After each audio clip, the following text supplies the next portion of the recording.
स्वागत छ यहाँ सबैलाई। यो 2016 साल यानि 1959 एडीको काठमाडौँ नेपालको पुरानो भिडियोको दोस्रो पार्टमा अहिले यहाँले देखिरहनु भएको यो भिडियो चाहिँ टुनिखेल रानी पोखरी वरिपरिको हो, जहाँ यहाँहरूले राणाकालीन शासकहरूको शालिग पनि देख्न सक्नुहुन्छ। यो फेरि अर्को दृश्य हामी बौद्ध एरियाको हेर्दैछौँ।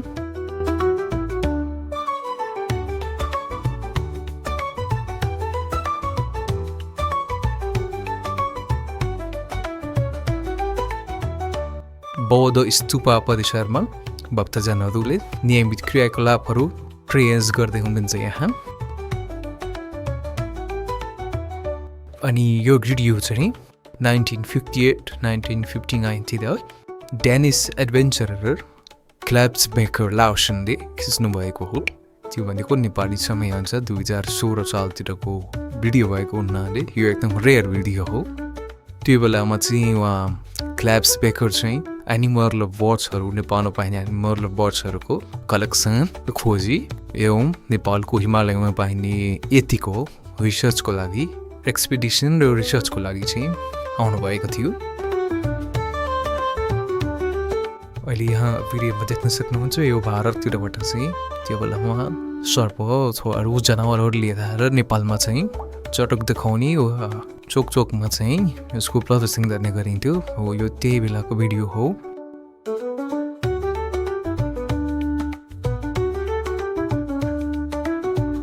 यो सबै भिडियो चाहिँ मैले इन्टरनेट आर्काइभबाट चाहिँ रिसर्च गरेर खोजेर लिएर आएको छु है।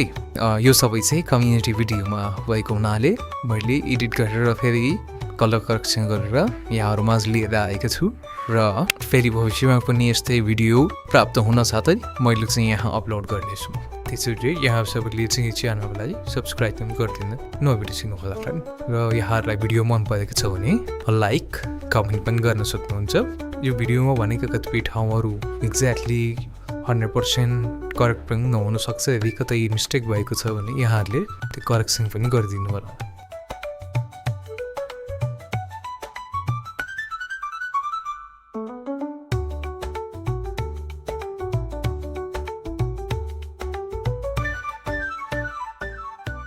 हामी अगाडि देखिरहेको दृश्य चाहिँ बुढानीकण्ठ मन्दिरको दृश्य।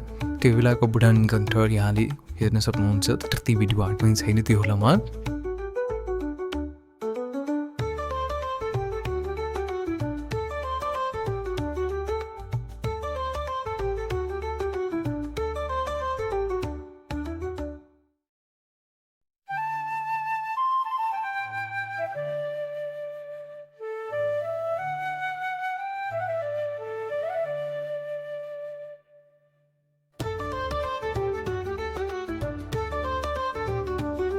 यहाँहरूले मेरो च्यानलमा गएर अरू पुरानो नेपालको भिडियोहरू पनि हेर्न सक्नुहुन्छ। मैले धेरै नै भिडियोहरू चाहिँ अपलोड गरेको छु। यदि यहाँहरूलाई थाहा छैन भने च्यानलमा गएर त्यहाँभित्र गएर सर्च गरेर हेर्न सक्नुहुन्छ।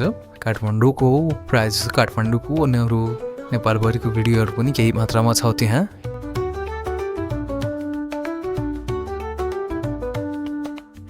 हस्त धन्यवाद यहाँहरूले भिडियो हेरिदिनु भएकोमा। फेरि अर्को भिडियो लिएर उपस्थित हुनेछु। त्यति बेलाको लागि बिदा दिनुहोस्।